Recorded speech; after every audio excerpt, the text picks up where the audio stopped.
Good evening everyone. नमस्कार। कैसे हैं आप सभी? उम्मीद है आप सभी उम्मीद है आप बहुत सभी और चिलचिलाती हुई अच्छे गर्मी में ख्याल रख रहे होंगे। मैं ज्योति सिंह, आज के पिंक टॉक प्रोग्राम की सूत्रधार, और मैं आप सभी का पिंकिश फाउंडेशन की तरफ से बहुत बहुत स्वागत करती हूँ। तो चलिए आज का हमारा पिंक टॉक का सेशन स्टार्ट करते हैं। तो आज हमारे साथ जुड़ी हुई हैं बीके डॉक्टर प्राची दीदी। वैसे तो प्राची दीदी का व्यक्तित्व कहीं से भी पहचान या इंट्रोडक्शन का मोहताज नहीं है। हम सभी उनको भली-भांति जानते हैं, पहचानते हैं और पहले भी उनसे रूबरू हो चुके हैं। और खास बात जो मुझे दीदी की लगती है, जो मुझे अट्रैक्ट करती है और शायद आपको भी कहीं न कहीं करती होगी, वो है उनकी बौद्धिक और आध्यात्मिक आध्यात्मिक ज्ञान का समन्वय। जो उनका मेल है वो बहुत ही अद्भुत है। तो आज हमें फिर से मौका मिला है दीदी के साथ बातचीत करने का, उनके साथ रूबरू होने का और हमारी अपनी जिज्ञासाओं को उनका निराकरण करने का, उनका समाधान खोजने का। तो चलिए, मैं दीदी का स्वागत करने से पहले एक बार उनकी उपलब्धियां संक्षेप में बताना चाहूंगी। प्राची आनंद दीदी एक अनुभवी कॉर्पोरेट ट्रेनर और इमोशनल इंटेलिजेंस एक्सपर्ट हैं। साथ ही आप certified NLP practitioner and women's study में पीएचडी होल्डर हैं। आपको ट्रेनिंग एंड डेवलपमेंट के फील्ड में 15 इयर्स का एक्सपीरियंस है। साथ ही आप life skills, mindfulness and emotional well being के माध्यम से लोगों को सशक्त बनाने में माहिर हैं। तो आइए हम सभी इन सभी उपलब्धियों से सम्मानित हमारी आज की जो मेहमान हैं, प्यारी-सी और मनमोहक मुस्कान वाली प्राची दीदी का स्वागत करते हैं। ओम शांति दीदी, कैसे हैं आप? बहुत बढ़िया। दीदी आपका थोड़ा-सा साउंड कम लग रहा है। साउंड कम है। आगे देखते हैं। जी। अभी ठीक है? हाँ जी, हाँ जी, अभी ठीक है। दीदी मैं अच्छा, आपका पिंकिश फाउंडेशन की तरफ से और हमारे दर्शकों की तरफ से बहुत-बहुत स्वागत करती हूँ। बहुत-बहुत धन्यवाद। आप हमारे साथ आज हैं, ये हमारे लिए बड़ा सौभाग्य की बात होती है कि हम आप जैसे एक्सपर्ट को सुन पाते हैं और उनकी बातों को अपनी दैनिक जीवन में हम अमल भी कर पाते हैं। तो आपका बहुत-बहुत धन्यवाद यहाँ पर आने के लिए। तो दर्शकों, आज का हमारा जो टॉपिक है, वो थोड़ा-सा हमने आज के समाज में और ख़ास तौर पर भारतीय परिवेश में जो ज्वलंत समस्याएँ चल रही हैं, उनमें से एक उठाया है, जो कि है हार्मनी इन रिलेशनशिप। आज हम सभी जब सुबह न्यूज़पेपर पढ़ते हैं, तो जिस तरह की घटनाएँ और जिस तरह की समस्याएँ सीधा हम देखते हैं, हमें समझ नहीं आता कि हमारा समाज आज जा कहाँ रहा है। तो जो आज का हमारा टॉपिक रहेगा, वो रिश्तों के आपस की उलझनें, समस्याएँ, दुविधाएँ आदि इन पर आधारित है। जैसा कि हम सभी जानते हैं कि हमारी भारतीय संस्कृति में परिवार रूपी संस्था बहुत बड़ी और मजबूत भूमिका रही है और हम हमारा जो ख़ासियत है वो यही रहता था। जो हम देखें वेस्टर्न कल्चर और इंडियन कल्चर में तो सबसे जो हमारी ख़ास बात है वो यही रहती है कि हम एक परिवार में रहते हैं। हमारे 2-2 3-3 पीढ़ियाँ एक साथ रहती हैं और खुशी-खुशी रहती हैं। और हमारे बुजुर्ग कहा करते थे वसुधैव कुटुंबकम मीन्स सारा ही विश्व एक परिवार है। जिसका मतलब हुआ करता था कि सारे लोग ही अपने हैं, एक फैमिली है। तो पहले हम अपने पड़ोसियों के साथ, अपने रिश्तेदारों के साथ, सभी के साथ मिल-जुल कर रहते थे। उनके साथ सहयोग किया करते थे, शादी-ब्याह का मौका आता था, उसमें भी हम साथ में खड़े रहते थे। दुःख का टाइम आया या सुख का आया, हम हमेशा साथ में रहते थे। और आज हम जिस तरह से देख रहे हैं, काफ़ी चेंजेज़ एकदम से आ गए हैं। तो हम दीदी से ये जानना चाहेंगे कि ये कैसे नेचर चेंज हो गया रिलेशनशिप का? क्योंकि ये वही आज के जो युवा पीढ़ी है या जो जिस तरह से आज सेपरेशन पति-पत्नी में भी बढ़ रहे हैं, भाई-भाई के साथ रहना नहीं चाहता, इवन आज पेरेंट्स और बच्चे भी साथ नहीं रहना चाहते। और ये बच्चे उन्हीं पेरेंट्स की संतान हैं, जिन्होंने इस परिवार की संस्था को थाम के रखा हुआ है। जिन्होंने अपने बड़े बुजुर्गों को सम्मान दिया, उनकी इज़्ज़त की, उनके मार्गदर्शन से आगे बढ़े, तो वही संस्कार तो उन्होंने अपने बच्चों को दिए होंगे। तो आज ऐसा क्या हो गया है कि बच्चे प्राइवेसी को बहुत ढूँढने लगे हैं। वो एक फैमिली में सपोर्ट के साथ रहना नहीं चाहते। तो ऐसा क्या है दीदी? हम आपसे जानना चाहेंगे। देखिए बहुत एक ब्रह्मा कुमारीज़ में एक बहुत सुंदर फ़िलॉसफ़ी है कि हर जो सोल है, उसकी एक बहुत प्योर डिज़ायर रहती है to love and to be loved. यानी कि उसको प्यार में रहना, प्यार पाना और प्यार देना, ये एक ह्यूमन नीड है, एक सोल की ज़रूरत है। तो एक रिश्ते में हार्मनी के लिए आज की डेट में जो ज़रूरत है, वो यही है कि हम सत्य को तो बनाए रखें, लेकिन साथ में जो मॉडर्न एडवांसमेंट है या मॉडर्न अंडरस्टैंडिंग है, उसको भी हम साथ में अडॉप्ट करें। हम पास्ट को कंपैरिजन में तो लेकर आते हैं, लेकिन हम जो अभी करंट के जो चैलेंजेस हैं, उनको उस तरह से एम्बेरेस नहीं कर पाते, उनको एक्सेप्ट नहीं कर पाते हैं या उस स्पेस में नहीं चल पाते हैं। इसी वजह से हमें आज ये कंपैरिजन देखने को मिल रहा है।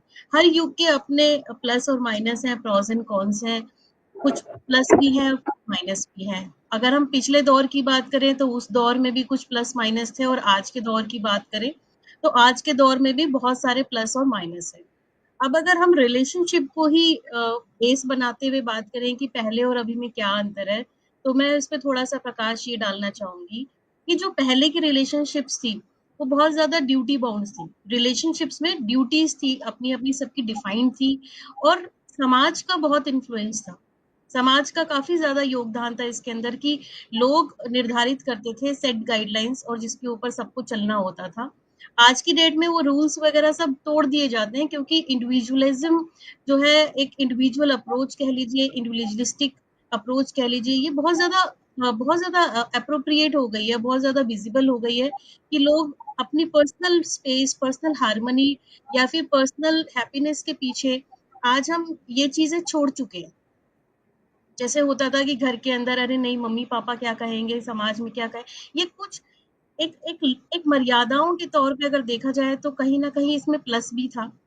और आज की डेट में देखा जाए तो वो मर्यादाएं, वो सब चीजें भी आज कहीं नहीं है। कम्युनिटी का भी कोई इन्फ्लुएंस नहीं है, ड्यूटी बाउंड्स नहीं है, जॉइंट फैमिली का बहुत रोल था जिसमें उनका बहुत सपोर्ट रहता था रिलेशनशिप की बॉन्डिंग के लिए। एक कलेक्टिव सेंस ऑफ रिस्पॉन्सिबिलिटी थी जो सब फील करते थे। और बहुत सुंदर ये था कि जेंडर रोल्स डिफाइंड थे।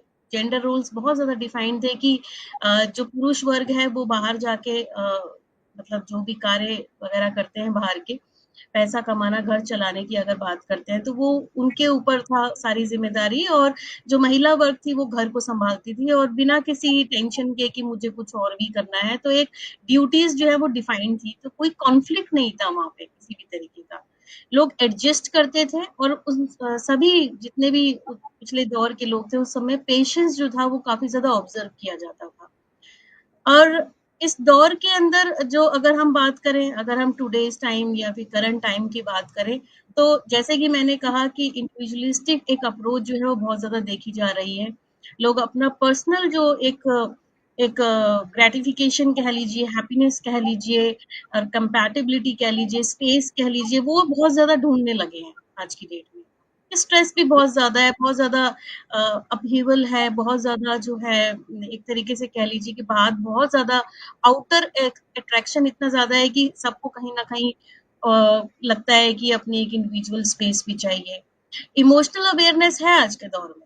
लोग समझते हैं कि हाँ, हमारे थॉट्स में नेगेटिविटी आ रही है, या फिर हम कब कम पॉजिटिव रह रहे हैं, स्ट्रेस बहुत ज्यादा आ रहा है। ये इमोशनल अवेयरनेस तो है, लेकिन इमोशनल अवेयरनेस के साथ जो इमोशनल ओवरलोड है, ओवरलोड से मतलब कि जो स्ट्रेस और एंजाइटी आ रही है इस दौर से, उसको हैंडल करना नहीं आ रहा है, जो कि डिप्रेशन का रूप लेती जा रही है, जो कि कॉन्फ्लिक्ट्स का रूप लेती जा रही है। तो ये चीज, क्योंकि एजुकेशन ने इस चीज की अवेयरनेस तो हमें दे दी है कि क्या चीजें, क्या सिनेरियो चल रहा है, और उससे हमारे मानसिक लेवल पे, मेंटल लेवल पे हमारे क्या क्या नेगेटिव इम्पैक्ट पड़ रहे हैं, ये चीज की अवेयरनेस तो हमें आ गई है। हमारा इंटेलेक्चुअल लेवल इस चीज में इसे एक्सेप्ट करता है, लेकिन हमें इसे हैंडल करना नहीं आ रहा है। मतलब कहने का ये है कि हम प्रॉब्लम को समझ पा रहे हैं, लेकिन सॉल्यूशन तक नहीं पहुंच पा रहे हैं। फिर आज के दौर में जो पिछले दौर से बहुत अलग चीज आज के दौर में है, वो है डिजिटल डिस्ट्रैक्शन। और डिजिटल केवल और केवल मोबाइल और इंटरनेट, या फिर हम कहें टीवी। मतलब आज की डेट में जो एडवांसमेंट डिजिटल में होती जा रही है, और डिजिटल में भी आप देखिए कि मतलब कि एआई के आने से तो और ज्यादा हर चीज एक लेवल से आगे बढ़ती ही जा रही है। मतलब जहां कहीं हम कहें कि यहाँ स्टैग्नेंट हो गए, चलो यहाँ तक हम इस चीज से भरपूर हो गए, अब हम सेटल हो गए इस वाली चीज को एक्सेप्ट करने के लिए। वहीं एक दूसरी चीज जो है मार्केट में आ जाती है, जैसे कि होता है ना कि आज हमें छोटा मोबाइल मिला था 2,000 रुपए का, तो हम खुश थे कि हम बात कर पा रहे हैं एक दूसरे से। जैसे ही थोड़ी एडवांसमेंट हुई तो थोड़ी सी और चीजें, एक छोटा इंटरनेट उसमें आ गया, इतने जीबी तक यूज कर सकते हैं, हम उसमें खुश थे। फिर देखा जी थोड़ा और आगे, और अब तो फ्री इंटरनेट। और अब ये हाल है कि एंड्रॉयड फ़ोन्स जो है आपको हर गली नुक्कड़ पे खड़े व्यक्ति के हाथ में आपको पाया मिलेगा। यानी कि डिस्ट्रैक्शन ही डिस्ट्रैक्शन। जो आपके घर में काम करने वाले हैं, वो भी डिस्ट्रैक्टेड हैं, जहाँ जहाँ आप काम करने जा रहे हैं, वो भी डिस्ट्रैक्टेड है। तो ये डिस्ट्रैक्शन जो है, डिजिटल डिस्ट्रैक्शन, ये बहुत बड़ा एक चैलेंज है हमारी आज की जनरेशन के लिए, जो कि अनअवॉइडेबल है। आप इसको अवॉइड भी नहीं कर सकते हो, क्योंकि ये आपकी डेली नीड्स को भी पूरा करता है। तो ये इंस्टेंट ग्रेटिफिकेशन को पूरा करता है, जो कि बहुत हार्मफुल भी है। और एक और चीज इसके अंदर आ जाती है जो आज के दौर में पिछले दौर से अलग है, वो है ईगो क्लैशेस बहुत ज्यादा हो गई हैं। और साथ ही साथ एक्सपेक्टेशंस जो हैं वो बहुत ज्यादा बढ़ गई हैं। एक्सपेक्टेशंस ऐसे बढ़ गई हैं कि पहले का रोल क्या है, मतलब पता था अगर पुरुष वो घर पे आएगा तो महिला वो क्या करेगी, क्या-क्या काम है उसके, मतलब इट वाज़ ऑल सेट, कोई मेंटल कॉन्फ्लिक्ट नहीं था इस तरीके का। तो सब कुछ है कि महिलाओं को मौका नहीं दिया गया, ये कुछ है, ये सब चीज़ें तो बात की, लेकिन अगर आप पीस हार्मनी की बात करते हैं तो रोल डिफाइंड थे पहले।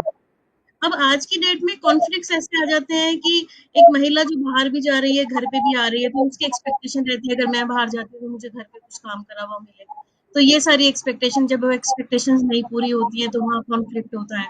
एक कॉन्फ्लिक्ट ये होता है कि मैं इंडिपेंडेंट हूँ तो मुझे ये फ्रीडम मिले। महिला जो पुरुष वर्ग है वो उसकी एक्सपेक्टेशन पिछले पास्ट को लेकर वो एक इमेज लेके चलते हैं अपनी वाइफ को, मेरी मदर ने ऐसा किया, मेरी वाइफ ऐसी होनी चाहिए। तो ये जो एक्सपेक्टेशन है उसमें और रियलिटी है उसमें जो कॉन्फ्लिक्ट हो रहा है, ये एक बहुत बड़ा रीजन है मैरिटल डिस्कॉर्ड्स के लिए।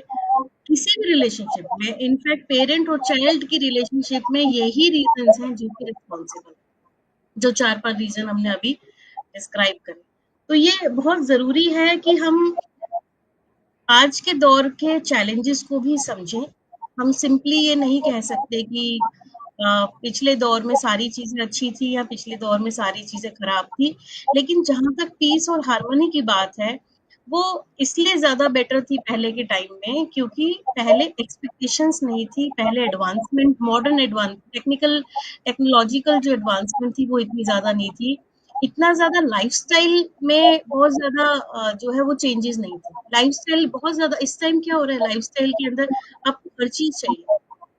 आज की डेट में आप बच्चे हों चाहे बड़े हों, आपके मुँह से सिंपली ये कहते हुए सुनने में आएगा कि इसके बिना तो हम रह नहीं सकते, इसके बिना तो हम कर नहीं सकते। तो पहले गली मोहल्लों में एक गाड़ी हुआ करती थी तो बहुत बड़ी बात थी। आज की डेट में गाड़ी के बिना गुज़ारा नहीं है। ये नीड भी है आज के टाइम की, लेकिन एट द सेम टाइम हमारी जो ये एक चीज हो गई है, हम इसके बिना रह ही नहीं सकते। हमें अगर ये चीज नहीं मिले तो हम ये कर ही नहीं सकते। फोन में भी, फोन में कौन सा फोन, कौन सी गाड़ी, मतलब एक लेवल ही नहीं, कोई लेवल ही नहीं है। सिंपल भाषा में कहें तो नीड ग्रीड में बदल गई है, मतलब जिसका कोई एंड ही नहीं है। पहले थी नीड कि हमें नीड है इन चीजों की, हमें करना है, और आज की डेट में हो गया है ग्रीड। और कुछ इन सब से भी अगर एक स्पिरिचुअल एंगल से देखा जाए तो एक ये बहुत सुंदर एंगल है कि हम एक ऐसे दौर से गुजर रहे हैं जिसके अंदर कलयुग के एंड में है हम। तो हमें ये भी समझना होगा कि हम इस युग के अंदर जो नेगेटिविटी माहौल में फैली हुई है, उसमें एक तरीके से देखा जाए तो किसी का कोई दोष नहीं है, सभी निर्दोष है। क्योंकि जैसे कहते हैं ना कि कैसे एक भंवर के अंदर सब फंसे जा रहे हैं, तो वो जब फंसे हुए हैं उनको कोई रास्ता नहीं निकल पा रहा, तो हम उस केस में उनसे क्या कंपेयर करें कि वो भंवर में फंसे हुए लोग और जो भंवर से निकले हुए थे पहले। तो उसमें कोई कंपैरिजन एज सच नहीं है, लेकिन हमें अंडरस्टैंडिंग की बहुत ज्यादा जरूरत है, अवेयरनेस की बहुत जरूरत है कि अगर हम फंसे हुए हैं, अगर हम अ, हमारे ऊपर अपने एनवायरनमेंट का, सराउंडिंग का, या किसी भी एडवांसमेंट का नेगेटिव इम्पैक्ट हम पर पड़ रहा है, तो बजाय कि हम सिचुएशन को चेंज करें, बजाय कि हम एनवायरनमेंट को ब्लेम करें कि पेरेंट ऐसे थे, बच्चे ऐसे हैं, हम अपने आप को अट्यून्ड करें। अट्यून्ड मतलब जो भी चीज़ें हमारे सामने आ रही हैं, जो भी चैलेंजेस हमारे सामने आ रहे हैं, सिचुएशनल चैलेंजेस आ रहे हैं, रिलेशनशिप के चैलेंजेस आ रहे हैं, हम उसके अकॉर्डिंग अपने आप को समझते हुए एडजस्ट करें। पहले तो एक्सेप्ट करें कि हाँ, it is the reality, this this has to be accepted. अब आप बच्चों को हाथ में मोबाइल ना दें, ये पॉसिबल नहीं, जी। क्योंकि उनके स्टडीज़ को लेकर हर चीज़ स्कूल ने, कॉलेजेस ने उनको इस तरह का जो है सिस्टम क्रिएट करके दिया हुआ है कि यू कैन नॉट से कि हाँ, आप ये यूज़ नहीं कर सकते। तो एक सिस्टम बना हुआ है इस तरह से कि एक विशियस साइकिल कह लीजिए, जिसके अंदर हम चाहते ना चाहते उसके अंदर आएँगे। अब यहाँ पर सिंपल हमको ये देखना है कि अब अगर हम इस मोड़ पे हैं, इस दौर में हैं, तो हम अपने आप को कैसे सेफ गार्ड करते हुए चल सकते हैं। सिंपल एज़ दैट कि अगर बाहर बारिश है, हमें पता है बाहर बारिश है, तो हम बारिश को चैलेंज नहीं कर सकते, आप रुक जाओ।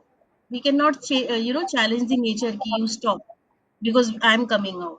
आप क्या करोगे? आप अपने आप को सेफगार्ड करने के लिए अम्ब्रेला ले लोगे, है ना? या अदर जो भी आप चीज़ कर सकते हो वो करोगे, लेकिन आप अपने आप को सेफगार्ड करोगे ताकि उसका जो नेगेटिव इम्पैक्ट है, जहाँ आप जा रहे हैं, आपका वो जाना ना रुके या कोई भी चीज़ है, वो सब आप चीज़ें कर सकें। आपकी लाइफ़ चलती रहे। तो ये एक चीज़ है जो मैं इसमें ऐड ऑन करना चाहूँगी। बहुत सही कहा दीदी आपने। तो आपने जिस तरह से डिजिटल डिस्ट्रैक्शन की बात उठाई है, तो मैं यहाँ पे ये पूछना चाहूँगी कि आज की जो यंग जनरेशन है, उनका तो हमें समझ में आता है। लेकिन जो हमारे बुजुर्ग हैं या जो पेरेंट्स हैं, उनका तो उतना नहीं है डिजिटल डिस्ट्रैक्शन। फिर उनकी वो इस तरह से कैसे होते जा रहे हैं कि वो कह देते हैं जैसे आज क्या हो रहा है, हम महानगरों में भी देखते हैं और भी धीरे-धीरे ये छोटी-छोटी मेट्रो सिटी में और भी जगह आता जा रहा है कि बेटे की शादी हुई तो पहले से ही एक फ्लैट या घर लेके हमने रख लिया। लो भई तुम यहाँ रहोगे। तो हाँ, बच्चों की तरफ से ये होना चाहिए ना, ये तो हमारे पेरेंट्स बुजुर्ग आज बोल देते हैं कि नहीं भई हम यहाँ रहते आए हैं, हम यहाँ रहेंगे, तुम्हारी ज़िम्मेदारियाँ हैं, तुम अपना देखो। जैसे बच्चों के मामले में या कोई और, ये सारी समस्याएँ वो हैं जो मैंने खुद देखी हैं, जानी हैं। तो मैं ये जानना चाहूँगी कि इनका तो इतना नहीं है ना मोबाइल का क्रेज़ और ये डिजिटल वाला, तो फिर यहाँ चेंजेज़ कैसे हो गए? जो खुद ही एक फैमिली में रहते आए हैं, वो कैसे कर रहे हैं? देखिए, हमने बात करी दौर की, हमने बात करी कि अगर बारिश हो रही है तो उसमें ये नहीं देखा जाएगा कि बच्चे अफेक्ट हो रहे हैं, बूढ़े अफेक्ट हो रहे हैं। उस मौसम में सब अफेक्ट हो रहे हैं। कोरोना आया वो सबके लिए आया, ऐसा। तो ये अगर ये एक एडवांसमेंट का जो चैलेंज आया है, ये दौर का जो चैलेंज आया है, वो उससे कोई अछूता नहीं है। चाहे वो बच्चे हों, चाहे बूढ़े हों, जो भी एज में जो भी हैं, वो सारे के सारे जो है अफेक्ट हो रहे हैं। क्योंकि आप देखिए कि आप अगर सोल पॉइंट ऑफ व्यू से देखें, तो ये कॉस्ट्यूम है। इस कॉस्ट्यूम की एक एज है ना? बच्चा होती है, जवान होती है, बूढ़े होती हैं। लेकिन जो भी एज में है, वो जो सेंसेस हैं, वो तो आपकी बरकरार हैं। 5 सेंसेस है जिसके थ्रू आप इन्फॉर्मेशन ले रहे हो। तो इन्फॉर्मेशन तो जब आप उस दौर में आ ही गए हो, तो ऐसा तो नहीं है कि अगर मैं एक ट्रेन में हूँ और एक व्यू चल रहा है सामने इधर-उधर, तो मैं बच्ची हूँ, तो मैं व्यू ज़्यादा देखूँगी और एक ओल्ड व्यक्ति है, वो कहेगा नहीं मैं व्यू कम देखूँगा। तो जो देख रहा है वो उसे एब्जॉर्ब कर रहा है। हाँ, वो एब्जॉर्ब करते हुए कितनी अंडरस्टैंडिंग किस तरह से लेते हैं वो उनकी पर्सनल समझदारी के ऊपर डिपेंड करता है। एक बहुत अच्छा चाणक्य का कोट है कि उन्होंने मतलब ये वैसी थोड़ी बात है बहुत रिलेटेबल बात है। उन्होंने बोला कि don't simply obey elders. Why? Because fools also get old. हाँ? तो जितने भी और जो मैच्योरिटी है वो बॉडी से नहीं, जो मैच्योरिटी है वो चॉइस है। वो विज़डम जो है वो चॉइस है। मैंने अपने पूरे जीवन में किस तरह से अपनी अपब्रिंगिंग करी माइंड की, किस तरह से मैंने चीज़ों को समझा, किस तरह से अपनी चीज़ों को अप्लाई किया, किस तरह से अपने चैलेंजेस को लर्निंग के रूप में अप्लाई किया और एक एक टाइम पे आके 2 बुज़ुर्ग हैं, लेकिन एक बुज़ुर्ग ने बहुत अच्छे से विज़डम को इकट्ठा किया और एक बुज़ुर्ग ने जो है वो सिंपली उस ज्ञान को किसी तरीके से बहा दिया। तो ये हम कभी भी किसी भी 2 इंडिविजुअल को चाहे वो किसी भी दौर में हो एज के, हम कंपेयर नहीं कर सकते। There is no comparison, never. तो आप हमेशा चाहे वो बच्चों में अगर आप बच्चों की बात करें तो हम एक स्टैंडर्ड कैटेगरी में बच्चों को नहीं रख सकते और ना ही हम बुजुर्ग को, ना जवान को, किसी को भी हम स्टैंडर्ड कैटेगरी में नहीं रख सकते। तो हमारे पास सब तरह के एग्जाम्पल्स हैं आज के युग में भी। आज के युग में भी युवा जो है बहुत कमाल कर रहे हैं, और एक तरफ युवा जो है वो बहुत ज्यादा विकारों की तरफ, वाइसेस की तरफ जा रहे हैं। तो ये तो सब कुछ जो है, ये खेल सारा का सारा आत्मा का है कि आत्मा किस तरह से जो है अपनी लाइफ को, क्योंकि हमने पीछे भी एपिसोड्स में डिस्कस किया था कि सिर्फ एक ही चैलेंज, मतलब एक ही पैरामीटर नहीं है इस चीज को चेक करने का कि हमने कितनी विजडम अपने अंदर जमा की है। उसके पीछे बहुत सारे रीजन है। आत्मा पीछे से भी अपनी जो है जर्नी करती हुई आ रही है, तो पीछे से भी अपने संस्कार लेते हुए आ रही है। परमात्मा के दिए हुए संस्कार भी उसने जो प्राप्त किए हैं, उनको भी वो किस तरह से यूटिलाइज कर रही है, वो भी एक चीज है। पीयर ग्रुप जो आसपास का संघ है, उनसे भी वो किस तरह से इंफॉर्मेशन लेके अपने जीवन में यूज कर रही है, अच्छी या बुरी, तो वो भी एक चीज है। पेरेंट्स के साथ, पेरेंट्स ने उनको क्या शिक्षा दी है, टीचर्स ने उनको क्या शिक्षा दी है, उनकी स्कूलिंग कैसी रही, उनका कॉलेज कैसा गया, ये सारी की सारी चीजें मिलाकर आप यूथ, चाहे आप बच्चा यंग एज का है, यूथ का है, ओल्ड एज का है, ये सब कुछ कैरी फॉरवर्ड टिल एंड रहता है। तो एक एक रीजन नहीं है किसी भी एक व्यक्तित्व को बनने के लिए, कोई भी एक रीजन नहीं है। तो हम यहाँ पर ओल्ड एज या फिर यंग एज या चिल्ड्रन, इस चीज से ऊपर उठकर ये सोचें कि सब उस दौर के अंदर फंसे हुए हैं। इस दौर के अंदर फंसे हुए, अब कौन कितना, एक संस्कार की हमने बात करी थी, तो हमने कुछ बात करी थी कि कैसे संस्कार बनते हैं, जो 3-4 अभी हमने बात करी। एक जो मेन संस्कार जो बनता है वो है विल पावर का। ओल्ड एज में भी चाहे या यंग एज में भी, अगर आत्मा चाहे तो वो अपने आप को कभी भी चेंज कर सकती है। आपने अभी भी, आपने अगर नेगेटिव कुछ एग्जाम्पल देखे होंगे तो पॉजिटिव भी जरूर देखे होंगे कि लोग 70s में कुछ करके दिखा रहे हैं, 80s में भी कुछ करके दिखा रहे हैं। इनफैक्ट मैं आपको बताऊं कि जब मैंने अपनी पीएचडी की प्रेजेंटेशन के लिए मैं यूनिवर्सिटीज में गई, तो वहां पर 80 इयर्स के भी एक फेलो थे जो जिन्होंने पीएचडी के लिए अप्लाई किया था। मैंने उनसे पूछा था, मैंने कहा सर आप 80 इयर्स के हैं, what is your vision of doing PhD. तो उन्होंने मुझे बोला कि मेरा विजन केवल इतना ही है कि मैं अपने अपने आप को सिर्फ और सिर्फ जो है वो ज्ञान से भरना चाहता हूँ। मैं चाहता हूँ कि मैं जब जाऊं इस दुनिया से तो मैं इस नॉलेज को लेकर जाऊं, मैं ऐसे ना जाऊं, मेरा एक पल भी जो है खाली। तो इस तरह के भी जो है एग्जाम्पल जो है हमारे सामने आते हैं, तो बहुत अच्छा लगता है देखकर कि लोग, और कुछ कुछ बुजुर्ग आपको ऐसे दिखेंगे जो शायद बिल्डिंग के बाहर बैठे होंगे 2-3 कुर्सियां डाल के, और शायद उनके पास कोई ऐसी बात नहीं हो करने के लिए जो आगे बढ़ाने वाली हो। तो डिपेंड करता है कि आप किस तरह से अपने माइंड को फीड कर रहे हैं, किस तरह की इंफॉर्मेशन से फीड कर रहे हैं, ये बहुत इंपॉर्टेंट है। किसी को मोबाइल देखकर फेसबुक इंस्टाग्राम देखना पसंद है, किसी को न्यूज देखना पसंद है, किसी को पढ़ाई में बहुत इंटरेस्ट है, किसी को साहित्य पढ़ने में इंटरेस्ट है। तो ये सब कुछ आत्मा का अपना एक इंडिविजुअल एक पर्सपेक्टिव है। तो दीदी आत्मा तो अपना ज्ञान और अपना जो सेंस है वो तो लेके ही आती है ना, कि यहाँ जाकर हम गेन करते हैं। तो हम ये हम्म, कहें कि वो नई आत्माएं आई हैं वो पहले से ये लेके आई थी, आप जाके चेंज हुई हैं। जब आत्मा की बात चली है तो मैं ये जानना चाहूंगी। हम्म। आप एक बार थोड़ा क्वेश्चन दोबारा से रिवाइज करें। आपने जैसा कहा ये आत्मा का संस्कार है। हम्म, हम जब हमारे यहाँ बच्चा जन्म लेता है तो हम ये कहते हैं कि वो अपना कर्म और अपना भाग्य सब पहले से लेके आया है। मीन्स उसने जो पिछले जन्म में जो किया होगा वही वो आगे यहाँ पर लेके आया है। उसके किस तरह के संस्कार होंगे, वो कैसा रहेगा, ये बहुत कुछ हम ये मान के चलते हैं कि ये पुराने जन्म का है।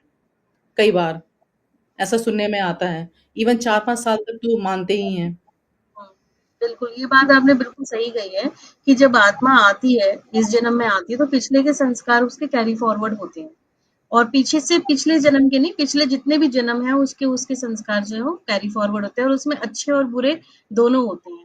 अब होता क्या है कि वो जो अच्छे और बुरे संस्कार में अगर आपका पीयर ग्रुप सेम ट्रिगर वाला हुआ, पॉजिटिव हुआ, तो आपके पॉजिटिव संस्कार फ्लरिश होते हैं। नेगेटिव ट्रिगर मिला तो नेगेटिव संस्कार फ्लरिश होते हैं। तो इसका बहुत इम्पैक्ट पड़ता है। ये भी वन ऑफ द, अगर हमारे 5 तरीके के संस्कार हमने बताया था जो इंसान के व्यक्तित्व को बनाने में हेल्प करते हैं। एक हमने बताया था कि एक तो वो होते हैं जिसमें परमात्मा के 7 गुण जो है वो हर आत्मा में ऑल अक्रॉस जितने भी हैं वो सब में होते हैं, लेकिन लैक ऑफ अवेयरनेस की वजह से, आत्मबोध ना होने की वजह से वो इन संस्कारों को ना तो पहचान पाती है और ना ही उनको यूज कर पाती है। जैसे कि हमने बात करी थी, सतोगुणी आत्मा को भी क्या कहते हैं? सतोगुणी कहते हैं। तो आत्मा में प्रेम भी है, ज्ञान भी है, आनंद भी है, खुशी भी है, सुख और शांति, ये सब चीजें जो है, पवित्रता, ये सब 7 गुण हैं जो आत्मा में पाए जाते हैं। लेकिन उसको, क्योंकि उसकी अनुभूति नहीं है, उसको अवेयरनेस नहीं है, इसलिए वो उसको यूज नहीं कर पाती, और वो अपने अंदर ढूंढने की बजाय उसको बाहर से मांगती रहती है। और बाहर से उसको वो चीज नहीं मिलती है, तो उसके अंदर फिर अलग अलग तरीके से उसके कॉन्फ्लिक्ट जो है वो अंदर ही अंदर चलते रहते हैं। एक्सपेक्टेशंस पैदा होती है, ईगो पैदा होती है, बहुत सारी चीजें जो एक विकरल, जिसे कहते हैं ना कि एक विकराल रूप ले लेती है, एक विकृति का रूप ले लेती है। फिर दूसरा, उसके अंदर जब जिस घर में वो पैदा हुए, उस घर से भी जो संस्कार मिलते हैं, उस परिवार से, उस धर्म के संस्कार होते हैं, वो भी उसके अंदर आते हैं। आपके आसपास के एनवायरनमेंट में आपके दोस्त कैसे हैं, आप क्या देखते हैं पूरे दिन, आप क्या करते हैं पूरे दिन, आपसे कौन मिलते हैं, आपके रिश्तेदार कैसे हैं, इन सबका, आपके स्कूलिंग कैसा था, आपका कॉलेज कैसा था, वहाँ कैसे लोग मिले, उन सब का बहुत। और अगर आत्मबोध हो जाए आपको जिस भी जन्म में, जैसे कि हम मानते हैं कि हम ब्रह्म कुमारी से जब जुड़े, तो हमें आत्मबोध हुआ, हमें ये ज्ञान हुआ कि हाँ, वास्तव में हम ही वो आत्माएं हैं जो परमात्मा की सच्ची संतानें हैं, जिसके अंदर सब जो परमात्मा के गुण हमारे अंदर समाये हुए हैं। तो हमने उस आत्मबोध को समझा, अपने आप को समझा, और अपने गुणों को पहचान कर हमने उनको निरंतर प्रयास करा, उनको हमेशा निरंतर साथ रखा, और उन कोशिश करी कि हम उनको जितना हम जो है वो यूज में लेकर आए, क्योंकि हम जितना हम उसे यूज में लेकर आएंगे उतना वो बढ़ते हैं। माना फिर ऐसा हो जाता है कि अगर आप प्यार की बात करें रिलेशनशिप में, तो हमको फिर बैगर नहीं बनना है, हमको गिवर बनना है। यानी कि प्यार मांगना नहीं है, प्यार देना है, शांति मांगनी नहीं है, शांत रहना है ना? किसी भी रिलेशनशिप में, बी इट एनी पार्टनर, कोई भी पर्सन है, उसमें सारा, कैसा भी पार्टनर मिला हो, पार्टनर अच्छा मिले तो मेरी मैरिड लाइफ अच्छी हो, है ना? बच्चा अच्छा मिले तो मैं मेरी पेरेंटिंग अच्छी हो। हमारी एक्सपेक्टेशन क्या हो गई, हमारे सामने वाला अच्छा मिले तो हम अच्छे रहेंगे, अगर अच्छा नहीं मिला तो हम क्या कर सकते। ये अप्रोच नहीं होती है। जब हम स्पिरिचुअलिटी को अडॉप्ट करते हैं, अपनी लाइफ में, अपनी लाइफस्टाइल में लेकर आते हैं, फिर हमारी अप्रोच जो है वो रिवर्स हो जाती है। फिर हमारी अप्रोच क्या होती है, क्योंकि there is never a relationship between a person to person, ये रिलेशनशिप है एनर्जी टू एनर्जी। अगर हम बात करें तो मेरी एनर्जी अगर पीसफुल है, तो मैं सामने वाले की जो पीसफुल एनर्जी है उसको कैच करती हूँ, उसको अट्रैक्ट करती हूँ, तो उसके अंदर भी जो पीस का संस्कार है वो जागृत होता है, और पीस मिलकर फिर एक हार्मनी क्रिएट होती है। लेकिन हो क्या रहा है, सामने वाले ने गुस्सा करा, तो उसके गुस्से से मैं प्रभावित हुई, उसके गुस्से की एनर्जी से मैंने, मेरे गुस्से की जो एनर्जी है वो जागृत हो गई, और वहां पे कॉन्फ्लिक्ट हो गया। लेकिन अगर मुझ पर कोई गुस्सा कर रहा है और मैं उस समय शांत रहती हूँ, तो जो मेरी शांति की एनर्जी है, हो सकता है वो उसको उस वक्त शांत कर दे। वो कहते हैं ना कि 100 चुप, एक चुप तो 100 चुप। यानी कि अगर मैं उस समय थोड़ा संयम रखूं, उस समय थोड़ा एडजस्टमेंट करूं, उस समय थोड़ा पेशेंस रखूं, तो मैं उस बात को वहीं खत्म कर सकती हूँ कि बात बड़ी कितनी भी हो, लेकिन छोटा करना मेरे हाथ में।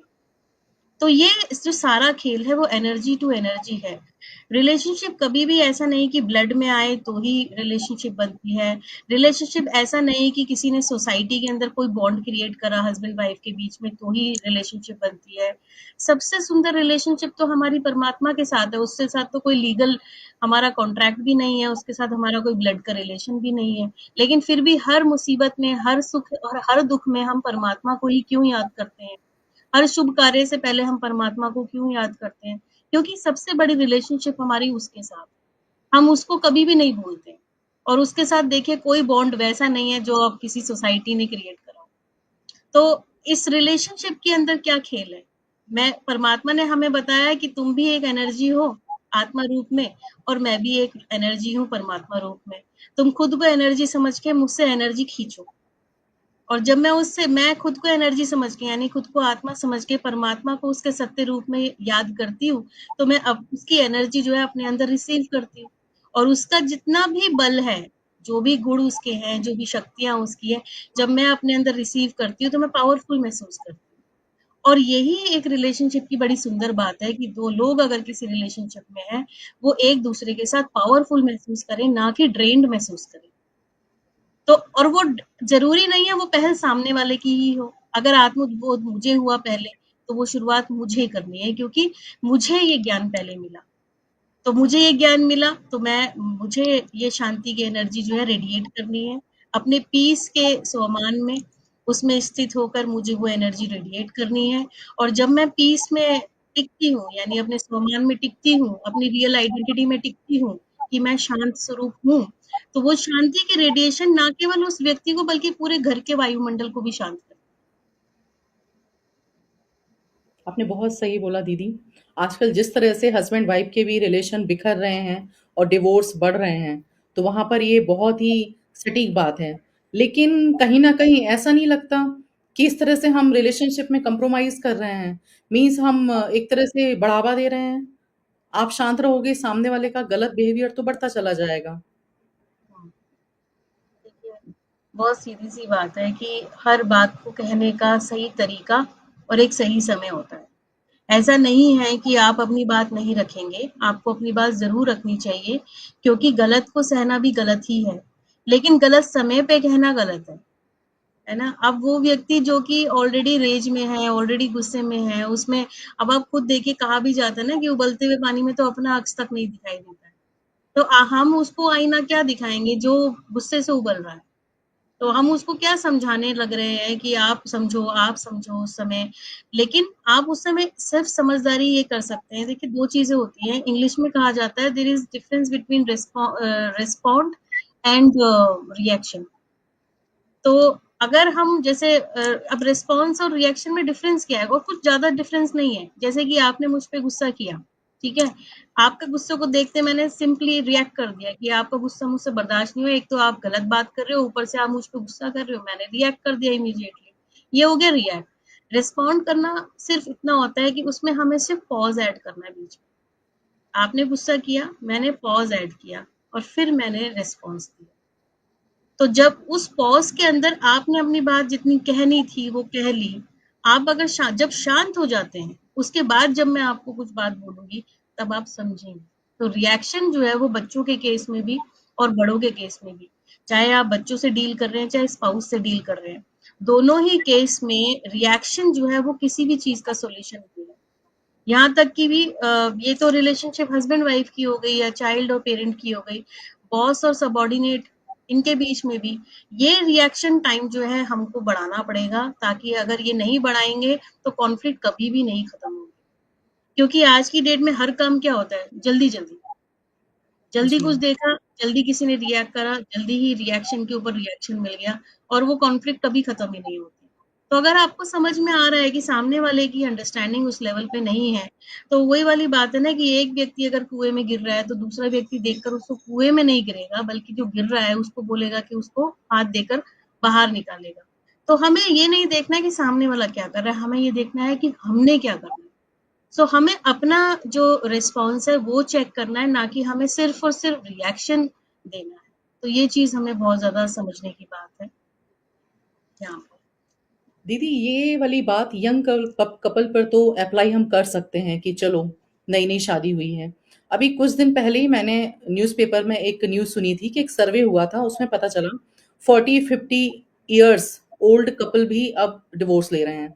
मीन्स वो लोग जिनकी 20 इयर्स तो शादी को हो गए, 20-25। अब आप 25 जिनकी शादी को हो गए हैं टाइम, उन्होंने एक दूसरे को एडजस्ट करना सीख लिया होगा, उनको एक दूसरे की हैबिट हो गई होगी, उनके बच्चे भी बड़े हो गए होंगे। मीन्स कुछ तो उन्होंने आपसी सामंजस्य में किया होगा ना, तभी तो 20 साल तक शादी चली। फिर अब ऐसा एकाएक क्या हो गया कि ये लोग अब डिवोर्स ले रहे हैं, जबकि अभी तो उनका स्टेबिलिटी वाला टाइम होता है ना फैमिली का ये वाला। तो यहाँ पर क्या कारण है? कारण तो एंडलेस है, बट फिर भी अगर हम कुछ कारणों की बात करें तो जस्ट नेम ए फ्यू हम लोग बात कर सकते हैं। एक तो हमारी बहुत अनरियलिस्टिक एक्सपेक्टेशंस है अपने पार्टनर्स को लेकर। हम उनसे वो एक्सपेक्टेशंस रखते हैं शायद कि, जैसे कहते हैं ना कि कुछ बड़े फैंसी कपल्स हम कभी-कभी देख लेते हैं या फैंसी लाइफ हम देख लेते हैं। तो जो कंपैरिज़न आ जाता है हमारी लाइफ में, एक तो ये हमारी लाइफ में बहुत ज़्यादा कॉन्फ्लिक्टिंग होता है कि उसके हस्बैंड या उसकी वाइफ ऐसे करते हैं, ऐसे बिहेव करते हैं, इतना अर्न करते हैं, इतने हैंडसम है, इस तरह से पैम्पर करते हैं, इस तरह से विश करते हैं, इस तरह से वो करते हैं, इतना घुमाते हैं, इतना वो करते हैं। ये सब अनरियलिस्टिक एक्सपेक्टेशंस हैं।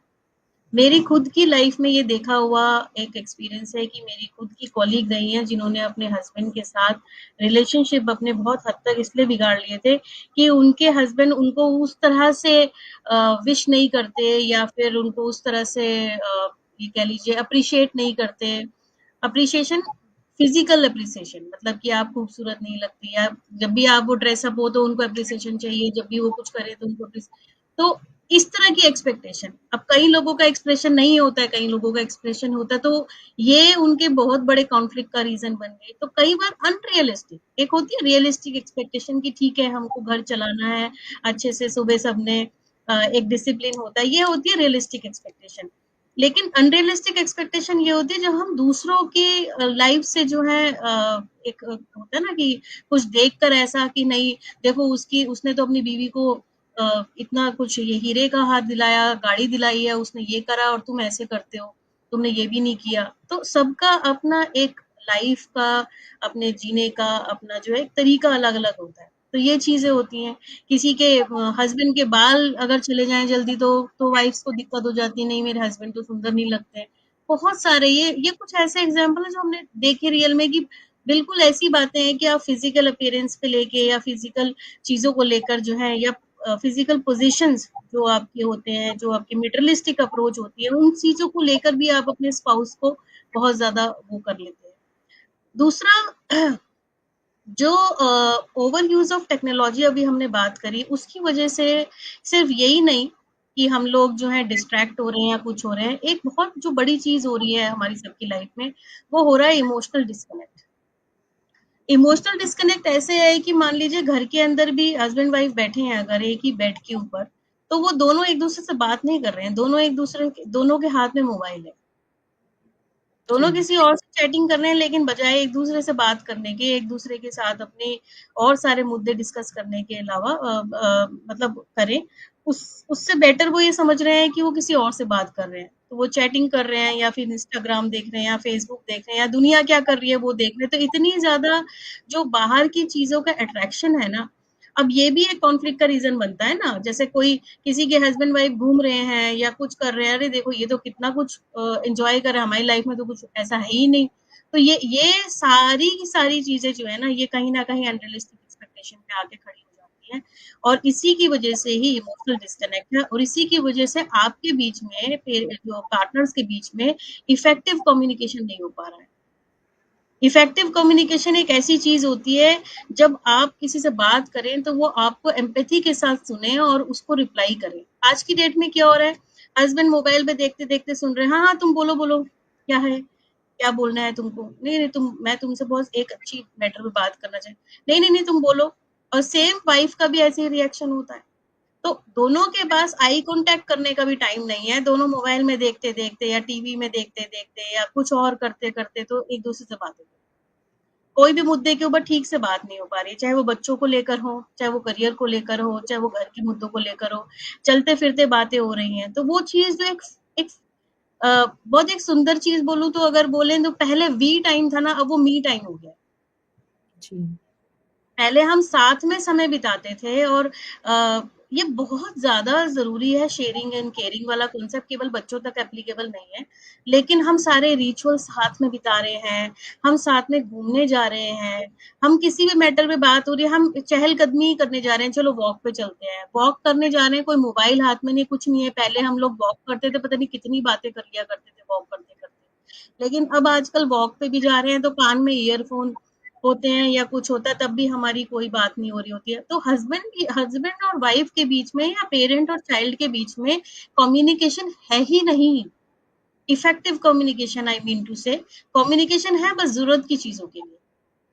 खाना खा लो, मैं जा रहा हूँ, मैं आ रही हूँ, मैं ये पढ़ने जा रहा हूँ, मैं ट्यूशन पढ़ रही हूँ, ये सब चीजें बस एक बातचीत के दौर, और इसी वजह से वो बॉन्डिंग जो है वो वीक पड़ रही है बहुत ज्यादा।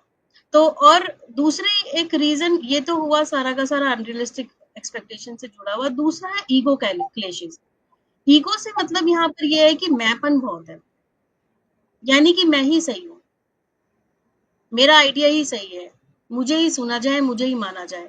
एक दूसरा कारण ये एक बहुत बड़ी बात हो गई है, और उसका जो मेन एक reason, one of the reason ये है